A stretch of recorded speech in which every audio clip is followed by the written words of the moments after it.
It was a bright morning at SeaWorld, the sun shimmering across the surface of the giant pool. Families filled the stands, children waving blue plastic fins and chanting the name everyone came to see, Orca, the park's most famous killer whale.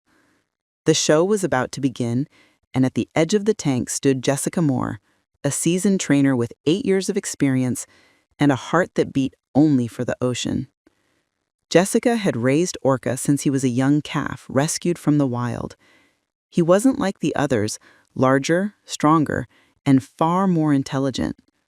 Over time, he developed a strange bond with Jessica. He would respond to her voice, even when other trainers called his name, and he followed her gestures with uncanny precision. People said it was love between species, a friendship born in captivity. But Jessica sometimes felt something darker flicker behind his deep black eyes, something she didn't understand. As the crowd's cheer rose, Jessica blew her whistle.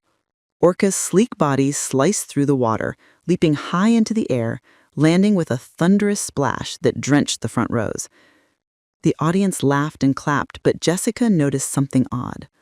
Orca didn't follow the second signal, the spin and dive that usually came next. He just floated there, still, his eyes locked on hers. Jessica frowned, trying again. "Come on, boy," she whispered, raising her hand for the next cue. Orca dove under, and for a few seconds he disappeared into the blue. When he surfaced again, he was closer, much closer than usual. A ripple of unease ran through Jessica. She had trained enough to recognize changes in body language. Orca's movements were slower, his breathing heavier. She thought maybe he was tired, maybe the water temperature was off. She signaled the staff at the side of the pool, but before anyone could react, Orca surged upward, hitting the surface with explosive force. In a split second, Jessica was in the water. The crowd screamed, at first thinking it was part of the act, but then the water turned chaotic. Orca's massive body circled around her like a storm. Jessica tried to stay calm, repeating the command she'd used for years. "Orca, down, down." But the whale didn't listen. He caught her arm in his jaws, not crushing, just holding. It was as if he wanted to show something, to make her feel what he felt. The other trainers rushed to the edge, shouting commands and slapping the water, trying to distract him. But Orca tightened his grip and dove. Jessica's headset went silent.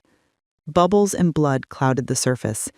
It was 30 seconds before Orca came up again, Jessica still in his mouth. He released her near the platform, nudging her limp body as if urging her to move. Trainers jumped in while Orca hovered close, his massive eye following every motion. There was no more cheering, only stunned silence and the wailing of sirens. Jessica survived, but barely. Her arm was shattered, her ribs broken. She woke up 2 days later in a hospital room filled with flowers and flashing cameras outside the door. Everyone wanted answers. What went wrong? Why the attack happened? But Jessica couldn't explain. When she was alone, she replayed the moment again and again. Orca's eyes haunted her. Not wild, not angry, but hurt. It was as if he'd been trying to tell her something all along, something she had ignored. Weeks later, SeaWorld suspended the live shows.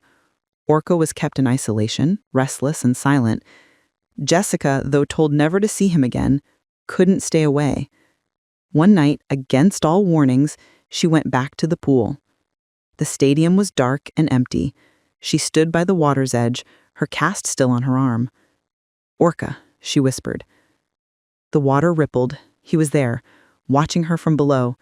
She knelt down. "I'm sorry," she said softly. "You were never meant to live in a tank, were you?"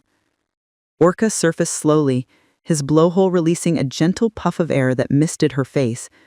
For a long time, trainer and whale stared at each other, two beings trapped by choices not their own. The next morning, the staff found Jessica sitting at the edge of the tank, eyes red, her hand resting on the water's surface. Orca floated nearby, calm for the first time in weeks. She told them she was quitting, not because she feared him, but because she finally understood him. Orca, was eventually moved to an ocean sanctuary off the coast of Iceland where he could feel the tides again, the pull of the sea that had been denied him for so long.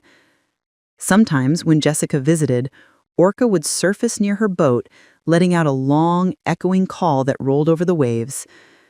She would smile through her tears and call back, "I hear you, boy." Their story became a reminder, not of a trainer attacked by her whale, but of a friendship destroyed by confinement and a creature's desperate plea for freedom.